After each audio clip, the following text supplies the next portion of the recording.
Вести на Канал 8. Добар ден. Дали на повидок е разрешувањето на спорот околу собственоста на просториите на народна техника во комплексот Аснов во Кочани?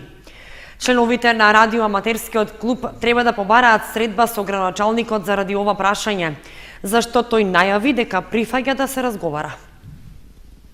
Нема промени во начинот на користење на просториите на народна техника во комплексот Аснум од пред 4 години, кога Канал 8 се интересираше за статусот на кочанските радиоаматери. И понатаму, објектот има заклучени врати, а просторот од северозападната страна е руиниран, уништен и претворен во депонија. Просториите од предизвесен период му беа дадени на користење на Универзитетот Гоце Делчев од Штип, но наместо најавената реконструкција и уредување на една училница како судница за практична настава на студентите на правниот факултет, работите не се помрднати од место. Во далечната 1973 година, кога тогашната локална самоуправа започнала да го гради комплексот Аснум, како коинвеститор во градбата со половина од потребната сума, учествувала и народна техника. Со тоа се стекнала со право на собственост на дел од 370 метри квадратни корисна површина. Но фактичката состојба е сосема поинаква и радиоаматерите, членовите на некогашниот фотоклуб и школата за електроника денес практично се на улица. На последната седница на Советот на општината беше поставено и советничко прашање дали може да се реши сегашната состојба со просторот во Аснум и да им се помогне на радиоаматерите. Градоначалникот Димитровски кратко одговори дека би можело да прими нивни представници за да види што може да се стори. Ќе го провериме и што им треба помош, ако нивни ќе им помогнеме, а ако се согласни да заеднички настапуваме за некои други проекти, исто така можеме да им помогнеме, заради тоа што тој беше еден од најпознатите клубови. Дали ќе се преземат мерки за расчистување на прашањето кој и колку е вистински собственик на просторот во едно од западните крила на Аснум, засега е нејасно. Сепак, потребата од постоење на радиоаматерски клуб повторно се актуализираше во последните месеци со природните стихии, односно поплавите и земјотресите какви што го зафатија Скопскиот регион. Токму телекомуникацијските врски во вакви услови можат да бидат единствените кои ќе овозможат брза и ефикасна помош за евентуално настраданите подрачја.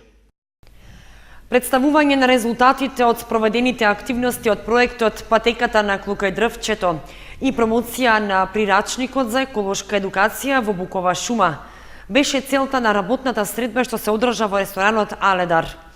Проектот е дел од програмата за зачувување на природата во Македонија, чиј национален координатор е Фармахем, а финансиската подршка е од Швајцарската агенција за развој и соработка.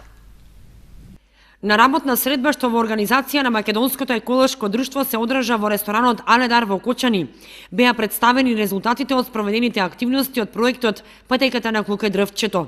Проектот е дел од програмата за зачувување на природата во Македонија, чиј национален координатор е Фармахем, а финансиската подршка е од Швајцарската агенција за развој и соработка. На работната средба учествуваа професори, стручни лица од основните кочански училишта, представници од шумското стопанство, како и од општината. Целта на оваа работна средба е представување на резултатите и спроведените активности од проектот Патека на Клукај дрвчето и секако промовирање на прирачникот за еколошка едукација во Букова шума. Целта на проектот е промовирање на вредностите на буковата шума и секако подигнување на јавната свест и продолбочување на знаењата на децата за буковите шуми и вредностите на овој екосистем. Како дел од проектот направени се неколку информативни табли кои што ќе бидат поставени на локалитетот Пониква, каде што е поставена новата патека на Клукај дрвчето, на кој што се напишани повеќе информации и содржини за самите букови шуми и за нивните вредности.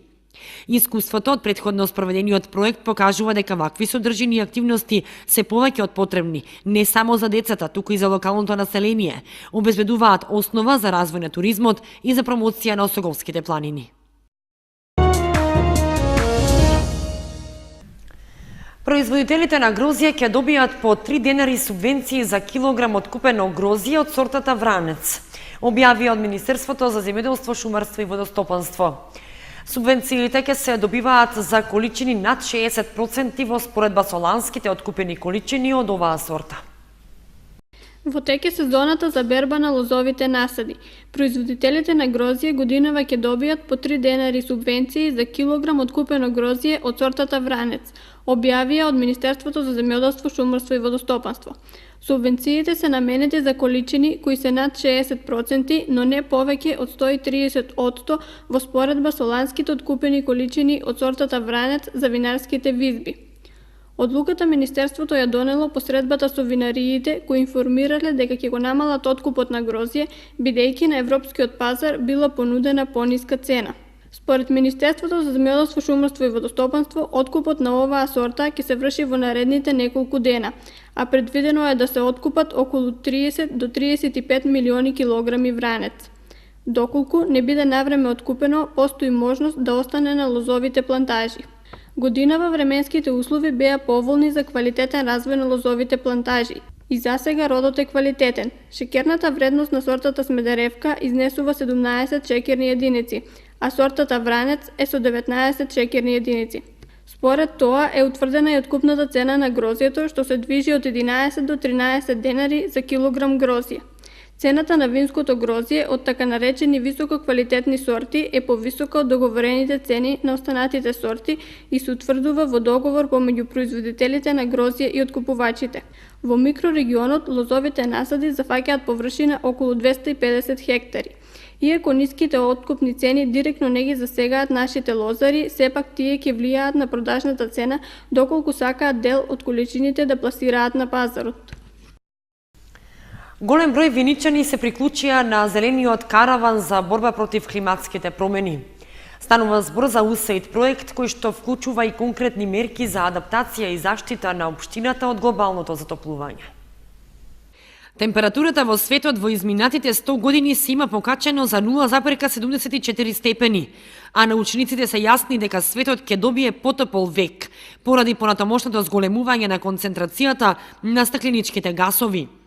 Се предвидува дека просечната глобална температура ќе порасне за дури 4 степени до крајот на 21 век.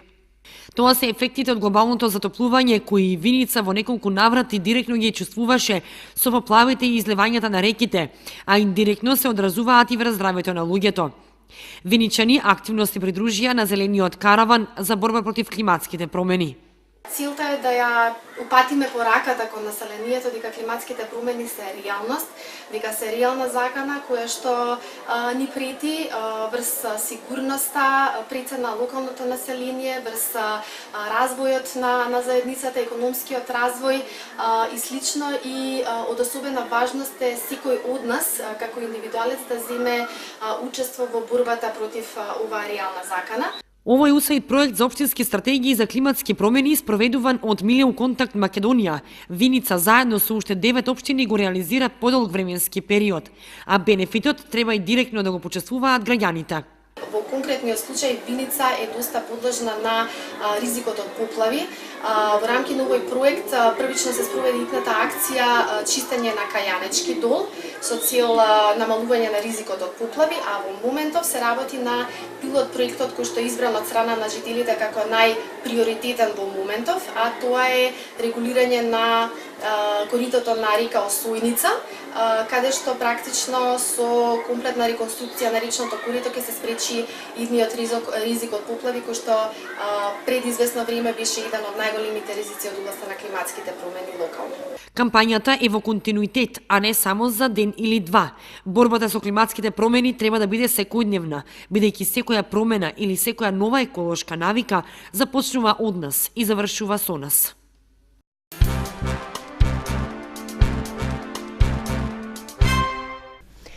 Младинската организација Авангарда од Средното општинско училиште Гошовиќ Антиев во новата учебна година со ново раководство.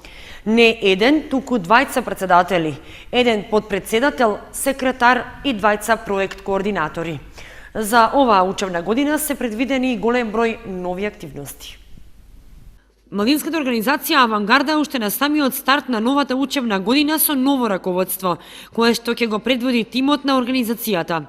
Од сега Авангарда има двајца председатели, еден подпредседател, секретар и двајца проект координатори.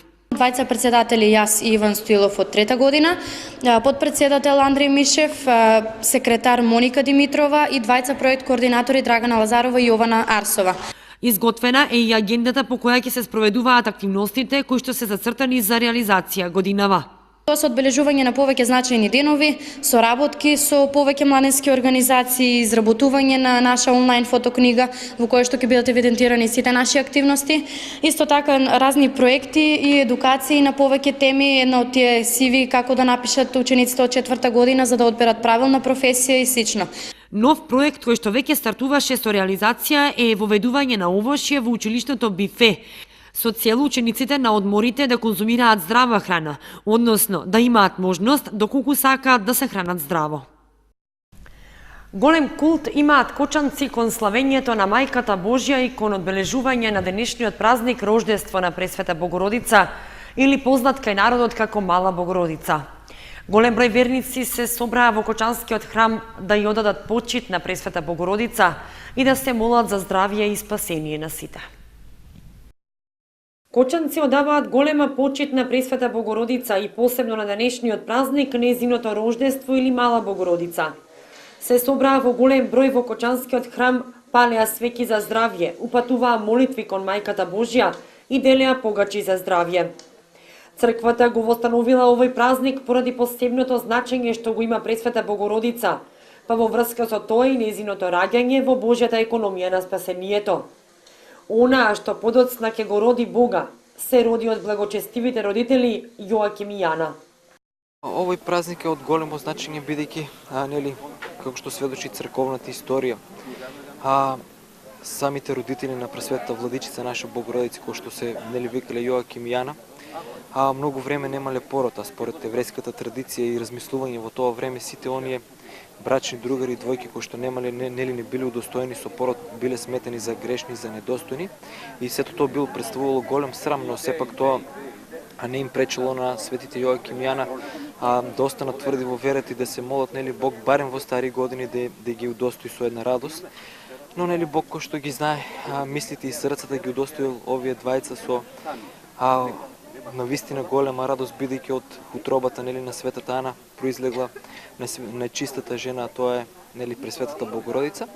Во Кочанскиот храм по повод празникот беше отслужена света божествена литургија со која ќе началствуваа свештеници од Кочанското архиерејско наместништво.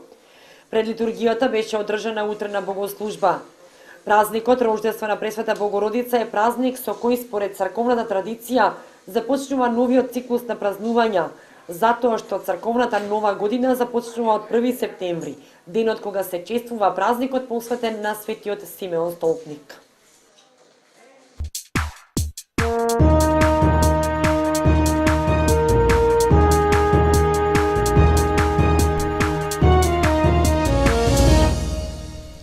И за крај информацијата од спортот.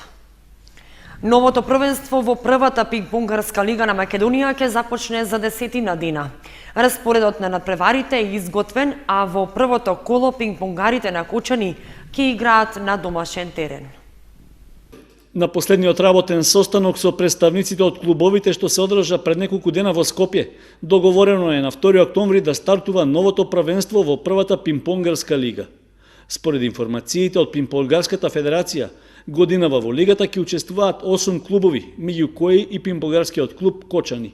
Половина од екипите се надпреваруваа и во минатогодишното првенство, а останатите се нови во прволигашкото друштво и ќе се обидат да обезбедат што подобар пласман.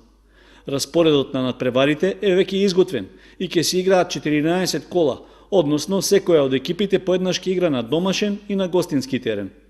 Што се однесува до нашиот пинг-понгарски прволигаш, во првото есенско коло тој ќе биде домакин на силната екипа на Multitex ТБТ од Битола, која лани беше во врвот на табелата и со минимална бодовна разлика се најде на третата позиција на табелата веднаш зад Младост 96. Сепак, нашите пинг-понгари подготвено ќе ги дочекаат своите противници, со оглед што веќе засилено ги започнаа подготовките и 2 пати неделно реализираат тренинзи во салата на основното училиште Малина Попиванова. Освојувањето на 4-то место во минатогодишното првенство за нив е успех, но очекуваат дека годинава ќе прикажат подобра игра и ќе бидат во врвот на табелата.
Вестите на Канал 8 завршија, ви благодариме што бевте со нас. Следете не и на нашата веб страница kanal8.mk.